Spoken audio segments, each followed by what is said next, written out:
Welcome to the National Women's Fitness Academy podcast. We're here to talk about women's health, female hormones, body image, and all things health and fitness.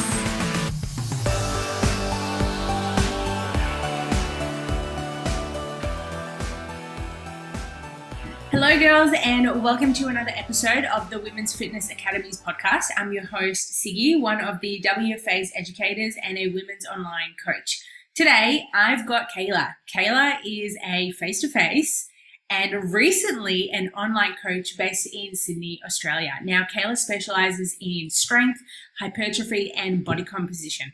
Her mission is to help as many women as possible to become their most confident and best self, not only mentally, but physically as well, through a realistic and sustainable approaches to training and nutrition. So Kayla, thank you so much for joining me, babe. Thank you for having me. I'm so excited. Me too. I love that. I think everyone gets so excited when they come on podcasts. I think it's a fun thing to do these days. Yeah, it's like kind of like a radio show, but like not. Like it seems so much more casual. I love it. It's so good. I love radio shows. I'm assuming they still do them from the actual studio. And yeah. But yeah, it is like a mini radio show. I love it. Yeah. And this is not new to you. You've done a podcast before, so it's kind of like familiarized into how to do it. Had some practice already. Hey? Had some practice already. Yeah, I love that. It's so good. Let's get started. So, Kayla, what got you into the fitness industry? So long time ago when I was in high school, I guess I kind of always struggled with body image, and I was never the biggest girl, but to my eyes, I felt like I was the biggest girl. And I'd started researching and following people, and YouTube was my best friend. Loved watching all these fitness people on YouTube. And like the minute I turned 16, I was like, yeah, I want to start going to a gym, because that was like the age you're allowed to. Who did you search on YouTube? Whitney Simmons. Oh yeah. She was like my idol as like starting out, like her and like a lot of the American fitness people. They're not really trainers themselves, but they were just like the influencers. Yeah. I was heavily influenced by them. Not really anyone from Australia. I didn't really get into that scene yet. And I would just always watch her videos, like study her workouts. I'd go and do them. And then if I didn't like something, I'd look something else up. Like I was just obsessed. And I kind of got into that that motivation was very easy for me, because I was so determined to like kind of change how I looked. Like I was like, like every single day after school to the gym. Then it was like every morning before school at 5 a.m. I'd go and then catch the bus to school. Like I was very, very determined. And then once I kind of got to where I like felt my most comfortable body wise, I started focusing more on strength and kind of building muscle, because at the start it was more about losing fat. But then, as I started losing the fat, I was like, okay, I now want to build muscle. And then we get into the whole Temi Hembrow scene of things. And I was like, I want to grow my bum. So then that was the goal, to start growing my bum. And I started studying her sort of like Instagram and YouTube videos. And I did a lot of just like research on the internet. I did want to study when I was in high school, but because I left it too late, I didn't get that opportunity doing it through school. So I would have had to do it out of school. And then I was just kind of like, I didn't like school. I can't be bothered studying again. Not many people liked school. No, I was just like, it's not for me. I just can't be bothered doing it again. So I just went straight into working at the airport, and I was still training, loving it. And then COVID hit the first time, and then working at the airport, that just completely screwed me over. So I had no job pretty much in the middle of a lockdown, just like, what do I do? Like I've got no clue. So I was like, okay, I'm going to do my course online. Like, that's it.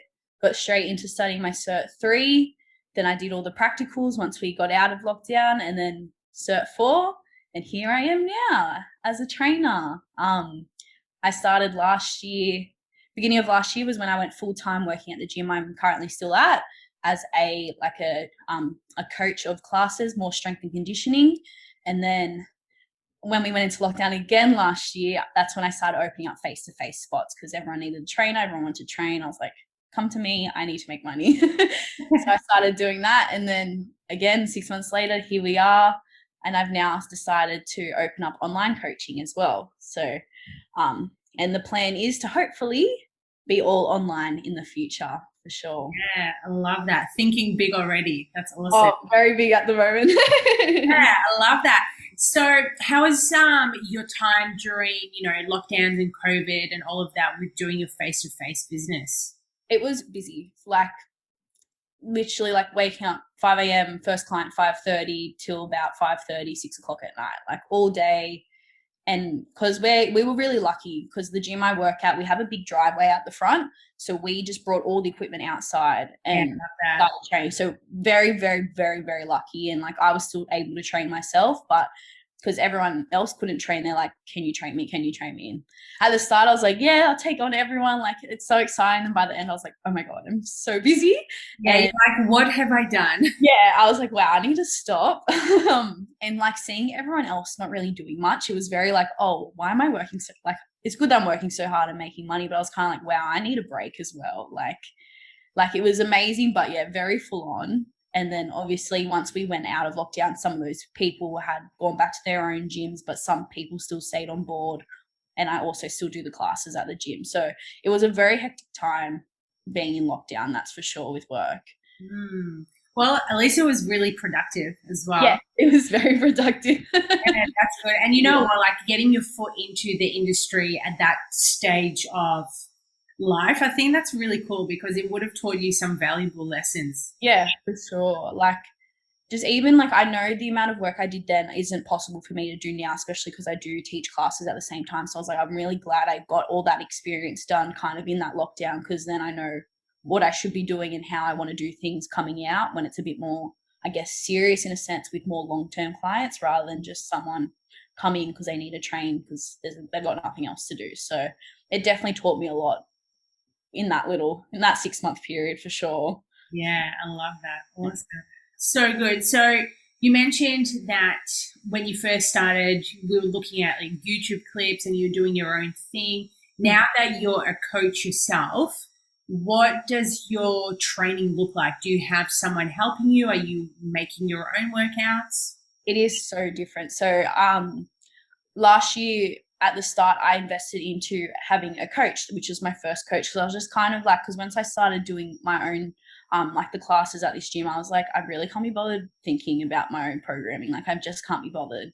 You're a coach. Yeah, I was like, I don't want to think about anything else right now. Like someone do it for me. So I hired this coach and I was with her for about 6 months. And she was awesome, but it just wasn't my style of coaching. Like my goals didn't align with her way of coaching. So I reached out to another coach, my current one now, Anna, and she's just a legend. Like she's amazing. She is very much how I aspire to be as a coach, very to the point, like no, can I swear? Yeah. No bullshit. No bullshit approach to like training and nutrition. And I've learned, like I give a lot of credit to her. I've learned a lot from her, being coached by her. So like that's the best investment I've ever made, 100% in terms of my training and nutrition goals for sure. Yeah, I love that. I love that you mentioned that, the first coach you had was good, but it just did not align. Yeah. But now you're like, yes, like, well, it was Anna's helping me. She loves me. She knows what I want. She speaks to me how I need to be spoken to. And I can totally relate to that because sometimes you'll come across clients who you really want to help, but they just don't align with your values, your type of education. And sometimes you're just going to like have to, separate and be like, cool, this is fine, but this isn't working. So there's not going to benefit anyone in the end. Like they're probably not going to see the results they want, so they're going to blame you, but you're telling them what you think they want to do. So it's just kind of like, it's better off like not jumping from coach to coach, but finding which one works best for you. And anything, like same with training, like find the style of training you enjoy and stick to it. Like, you've got to trial it out for sure. Yeah, definitely. And it comes down to doing a little bit more research because, somewhat like, let's say, your client may enjoy the training with you, but their friend may come on board and they'll be like, oh, I don't like it. Yeah. And it's just like, well, there's nothing wrong with Kayla. Maybe it's just not aligned with what you want to achieve. It's like someone coming to you to do professional boxing. It's just like, well, I don't coach boxing. And the client will be like, oh, but I just want to do boxing. It's just like, awesome. but I can't help you with that. Yeah, I've had a few and I'm like, no. Yeah. I can box, but I can't teach that. Yeah. It's funny because like till today, sometimes I'll get certain inquiries, hence the boxing, and I don't advertise any boxing in my social media or my coaching space. So yeah, it's funny how you get certain people and you're like, how did you even think about coming across where did boxing come from? Like a boxer, where did that come from? Yeah, I don't know. It's so fun. Maybe it was my dancing moves on Instagram. Maybe. But I love that. So training's going really well for you now. Yeah, it is. It's going good. I've just finished like a dieting phase now. I'm reversing back out. Yeah. To hopefully go into quite a big building phase. Happy there. Awesome. I love that. And what's this building phase going to look like for you? More so I just want like limits. Like I want to be able to eat, not have to stress too much about like if I have something on the weekend, I don't want to have to like adjust everything. I just want to be comfortable. Yeah. And I think because I went through quite a big building phase last year as well, like I learned a lot more about like confidence in that stage. Like I found I appreciated my body more when I was at my heaviest and when I was a little bit fluffier compared to like when I was thin and lean and small. Because even at the time when I was small, I was like, I'm still not small. But like now that I've gone through that phase, I'm like, no, like this is awesome. Like I'm eating so much food. I'm so strong. Like who cares if I've got a little bit of fluff? Like, so I like that kind of mindset I have at that point. But also going through this dieting phase is pretty cool because I'm like, wow, I have all this muscle and I just didn't even realize. Like it's awesome to see. But, I like going through the building phase and just getting strong. Like seeing you get like yourself get stronger is like the best feeling I find. Like yeah, totally. And I can totally relate to that. And I'm sure your clients can also relate to that as well. When, you know, you change your goal from solely body composition to more strength to building, you notice there's a certain shift in the mindset going, cool, well, we're going to be utilizing your nutrition, not so much for just getting shredded, but it's for performance-based now. Yeah. It's awesome. I'm like, yes, I enjoy all the carbs, all the extra oats in the morning. Like it's overall much better. And I love that you mentioned carbs because like that's one thing that a lot of women scared from. You know, they think that if they eat too much carbs, it's going to make them fat. Yeah, it's like just so not right, and it's very hard. Like the talks I have with my clients, it's always like, oh, I have a salad, and I'm like, but where's the carbs? You've told me you had like 2 pieces of toast this day. Where's the rest of it? Like it's always the very similar, and it's crazy how everyone still thinks like that, even though how much education there is now on especially social media and stuff. Like and like what we tell them. Like, how do you still not know? Like, we've told you. But, the carbs kills me. I think it kills every coach deep down inside. You have a client, they're like, I just want to like lose weight. It's just like, cool, well, let's start eating more potato. And they're like, what? Yes. Potato? What do you mean? So, like you said, it comes down to the education and letting them know that, hey, carbs is not necessarily going to make you fat unless you're going to overeat and overindulge on those certain foods. But it comes down to you educating them and being like, cool, like you're not just going to gain fat from just, you know, one bowl of a potato salad. Yeah. Yeah. And I think a big one as well around this is just switching the mindset from solely weight loss, because right now you're going into a building phase, so it's not so much going to be in terms of weight loss. It's like, cool, I'm going to be using this food to fuel my body so I can perform better, so I can build better. I personally find that's more empowering for clients. 100%. And it takes away that sort of like, I shouldn't be eating it. It's like, no, I'm eating this because it's going to benefit me in my sessions. It's going to give me more energy in the morning. Like same with the whole, no, they fast before training. I'm like, but why? Like, is it because you're not hungry, or is it because you're scared you're going to put on weight? Because you're not going to do that unless you eat too much food. It's drilling the fact that like it's going to benefit you so much beyond just how you look. Like if you're not training hard enough in your sessions, then your body composition might not change to the degree you'd want it to, because you're not training hard enough, or you're not pushing yourself to that point where you should to change your body composition. So yeah, education is a big thing, especially for me and my clients. Very, very big on the education. Yeah, I love that. That's awesome because, like, for someone new into the industry as well, just seeing how passionate you are about educating clients. And you know what? I find the best way of teaching others is to learn it yourself. Yeah, go through the same experiences. Yeah, exactly.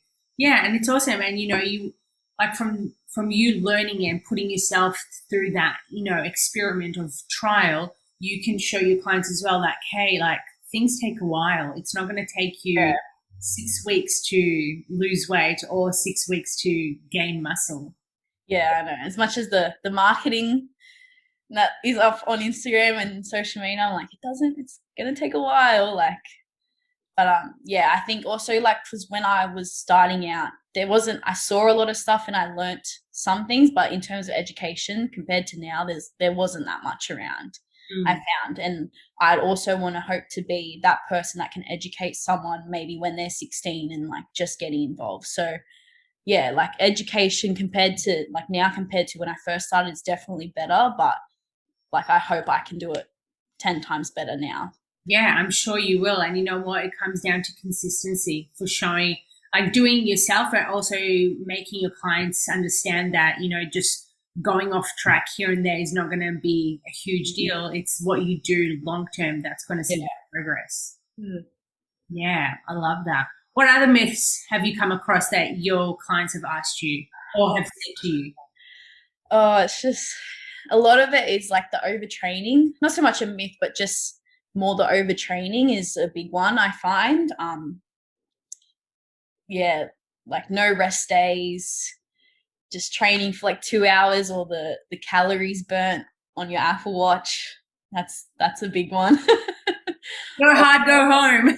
I know, like it doesn't mean anything. You could have burnt half. And it's like it's fine. I'm like, or closing the rings. That's a big one as well. Yeah. Like, you're literally living off a little square. You're living your life base of a little electronic square. Like, yeah, those are like the biggest ones I find, and detoxes as well. Yeah.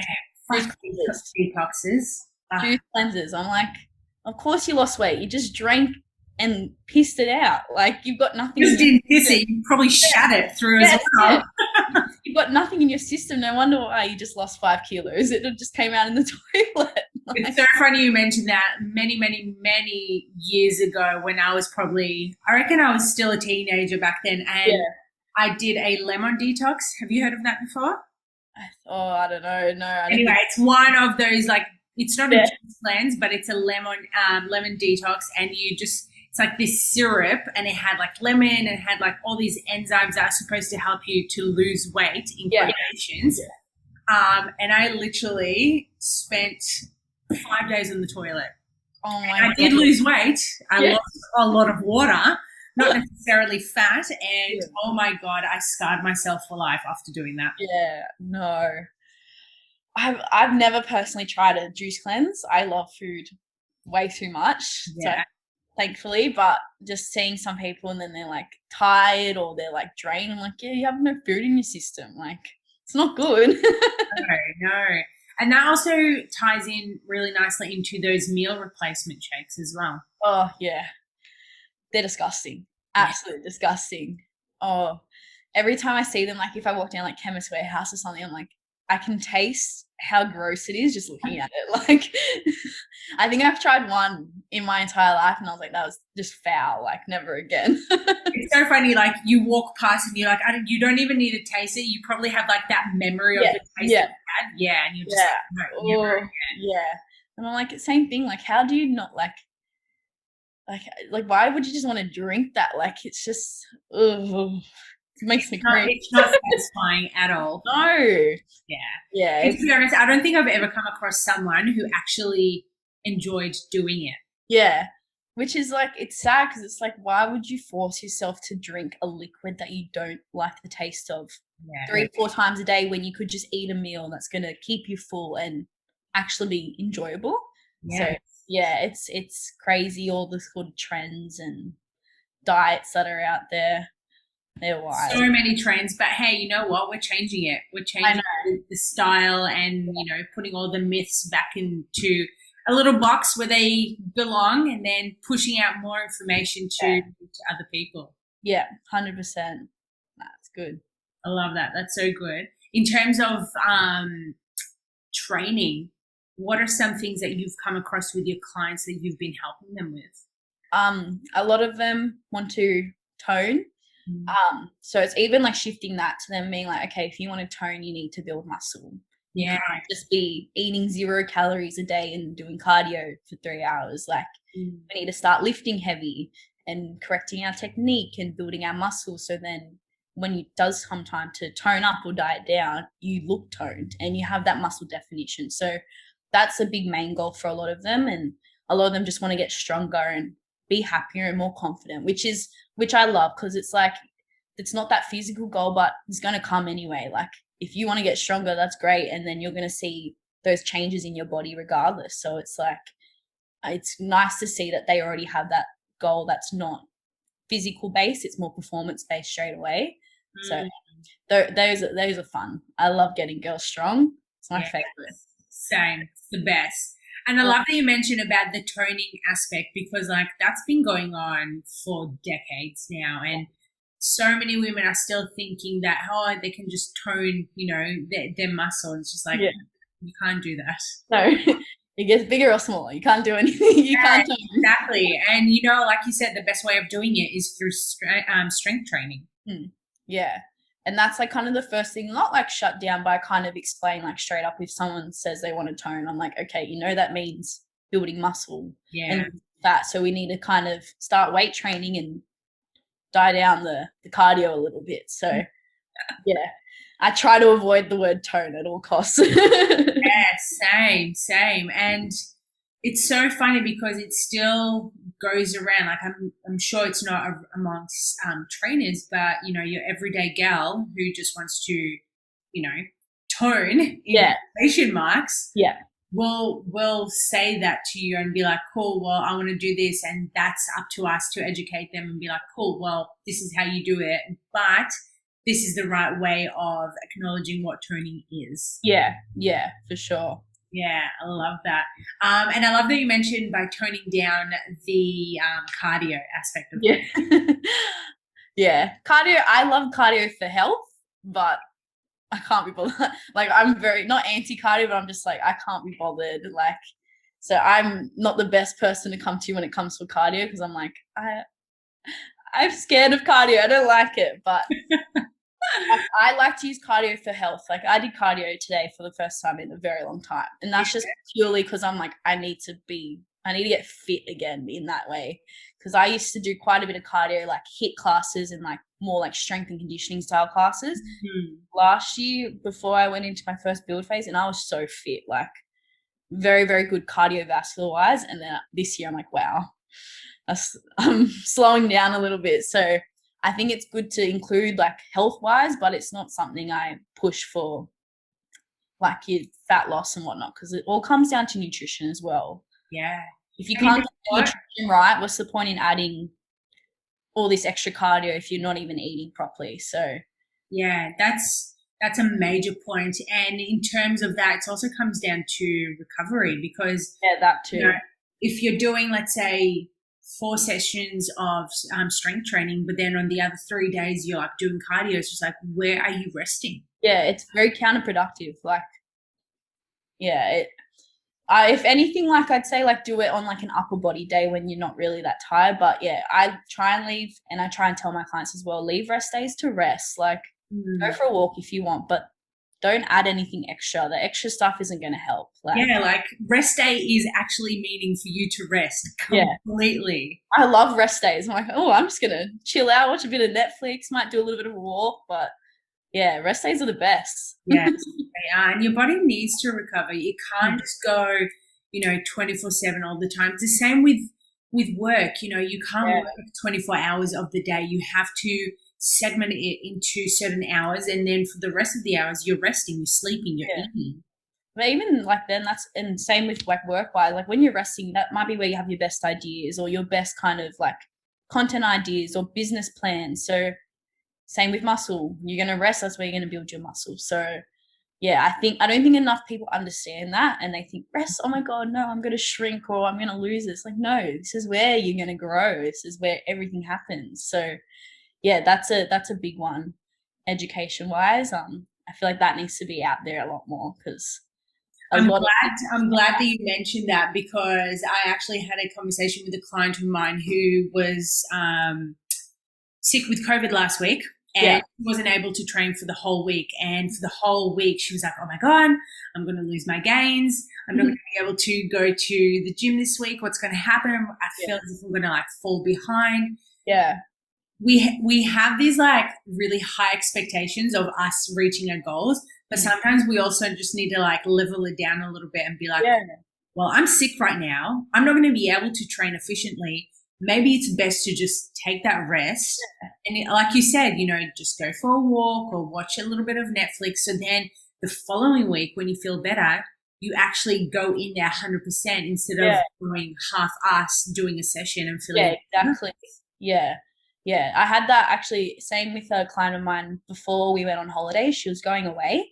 She's like, what do I do for 10 days? I'm like, just relax, enjoy your holiday. Like, she's like, oh, but like, should I do this? I go, if you want to, go for a run, go for a walk, go for it. But don't think you need to do it. Like, if it's something you want to do and you know it's going to make you feel better and not feel like a chore, go for it. But it's not something you need to do because you're going to ruin your progress or whatever. Like, yeah, I think like a lot of people think it's something they need to do. But like, if they don't have to do it, it's not the be all end all if they take a week off. Yeah. There's nothing for it. I honestly find there's nothing better than actually taking a week off after like really hard months of training. Your body needs it. Especially strength training. Yeah. Like after my big strength block I did recently, I had the last week off because I was like, my body just needs a rest. Like I just need time to relax. And that next week, once I started back in training, I was like, yeah, it kind of re-motivates you in a way. Like it kind of just lights that spark again as well, taking that week off, because you're like, oh, it's been a nice break, but now I'm like ready to go, like 100%. Yeah. It's a good mental break as well. Good mental break as well as physical. Yes, totally. Yeah, because, you know, like strength training is very strenuous on you. Yeah. Very strenuous, especially when you're going into a strength phase, you know, when you're doing the bigger lifts for lower reps, you don't realize how much it fries your freaking brain. Oh my God. Yeah. I'm like, once I finished that, I was like, wow, I don't have to go into a session thinking I need to hit these numbers. I'm just like enjoying it. Like, yeah, that's the mentally tough one, is like, especially if you set yourself high expectations and you don't hit them, or that's the hard thing with strength training, I find. When looking at strength training, are there any certain lifts that you've come across with your clients that they're scared of doing or they hesitate? Bench press a little bit. Yeah, okay. Why? I think it's just more so like in their current or before training with me, they'd never trained upper body, or they don't do it as often. And if they come to me once or twice a week, I go, I'm happy to, especially with the goal of growing their glutes or something, I'm happy to do that, but we need to throw in some upper body, because how are you going to hold the bar on your back to squat if you can't even hold a weight? Like, so I get them just to do that sort of stuff, so they're just kind of overall well balanced. Like I don't want their chest being really weak, but then their back's really, really, really strong. Like, so I've introduced it to them slowly, and like over time they're like, oh, I actually start liking this. Like I don't mind it now. I'm like, see, it's good. Like imagine bench pressing your body weight. That's cool. So it's like in a way trying to make it a little bit more fun for them, rather than thinking like, oh yeah, this is going to make you feel better. I try and think, but imagine doing this. And then once they get there, like, yeah, this is good. But yeah, bench press is kind of like a scary one, and even deadlifts as well. I know a lot of the girls before starting, like, I'm scared of my back and like this hurting, and then you fix their technique and they're like, wow, this feels good. I'm like, I know, it's awesome. And then they're like bloody deadlifting their body weight plus, and I'm like, see, you're so strong. So yeah, they're probably like the two like a bit scary ones, but everything else they're pretty good with.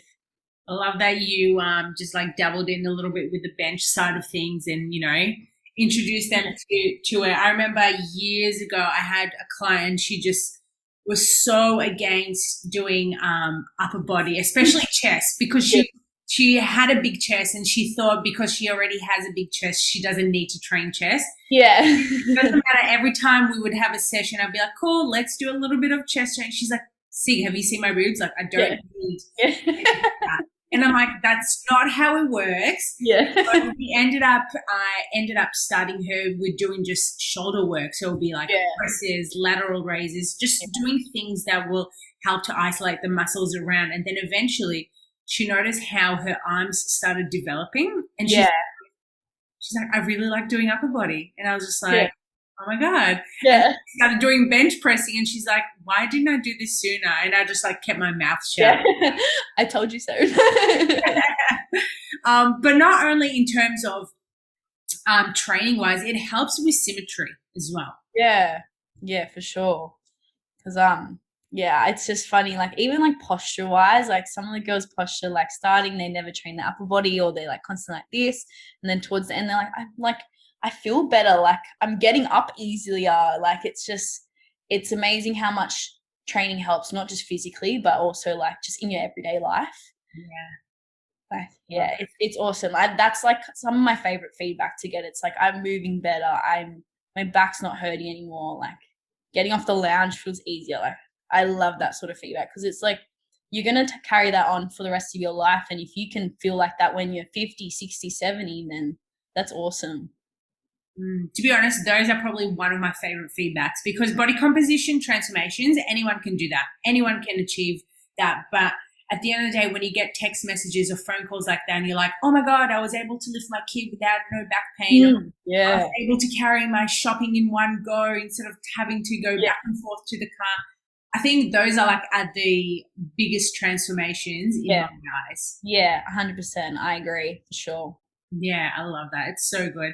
And changing the dynamics from just weight loss to more, back to the performance-based side of things. Yeah, it's awesome. Because like you can't lose weight forever. Like once you lose your weight, it's like, now what? Like you might not want to put it back on, but like then what do you do with your training? You can't just stop there, otherwise you will put it on. So yeah, the performance side of things is great. I love that for goals. Yeah, so good. So good. What would you say? Okay, so we've already mentioned like that's probably one of the best things right now for you as a coach, seeing the feedback, but also getting it. What else would you say is the best thing about you being a coach? Like seeing people be happy, like and improve just their quality of life through something such as training, or even just seeing them learn and then they come back to me and they're like I did this today because I just remember this is what you said to do, or I tried this out, this way of doing something because you said that and I liked it. I was like, wow, you listened to me and you take education from it. This is awesome. So yeah, when they tell me they've learned something and they do that in their everyday life because that's what I've told them and they benefit from it, that's another amazing thing as well. I love that. It's not my saying, but like I've heard this saying before that you can't be a teacher unless you've been the student. And right now you're the teacher, but you've also been a student. What you're doing right now. I can't remember who said this. I like that.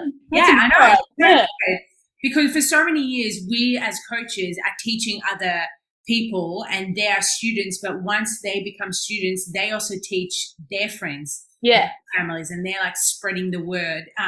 So I find that so empowering that, you're able to give that education out there, but your clients are actually pursuing it. They're following up with those things and going, cool, Kayla said X, Y, and Z. Ooh, I'm going to do that and, see how it benefits me. Yeah, no, it's awesome. I love hearing that.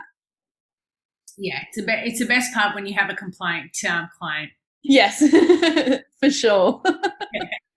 We're not going to talk about the non-compliant ones, okay? They're still lovely, but the compliant ones are the ones who, make the best changes. Yeah, for sure. And you can see that it's not just like, oh, they come and train for an hour and that's where they've made the changes. They've changed their daily habits. They've changed it from the moment they've woken up to the moment they go to bed. Like they've only got 1 hour with us or whatever. So like that can make a change, but they've done a lot of the work outside from what you've taught them. So it's cool to see all that sort of stuff happen, all those changes. Yeah, exactly. They're taking the initiative to do the work outside of that session that they see you in. Yeah, it's great. It's amazing. I love that. So good. Before we finish up, Kayla, what's your big plan for 2022?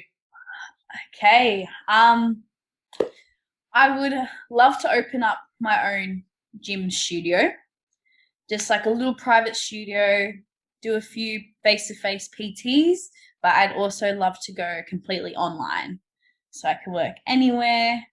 And the dream goal in the end is just to be able to have a family, but also help as many people as I can while being able to look after myself and my family. So that's the dream goal, is to be able to be online, have kids and look after them, but then also look after my clients from anywhere around the world. Are we going to be doing this all this year?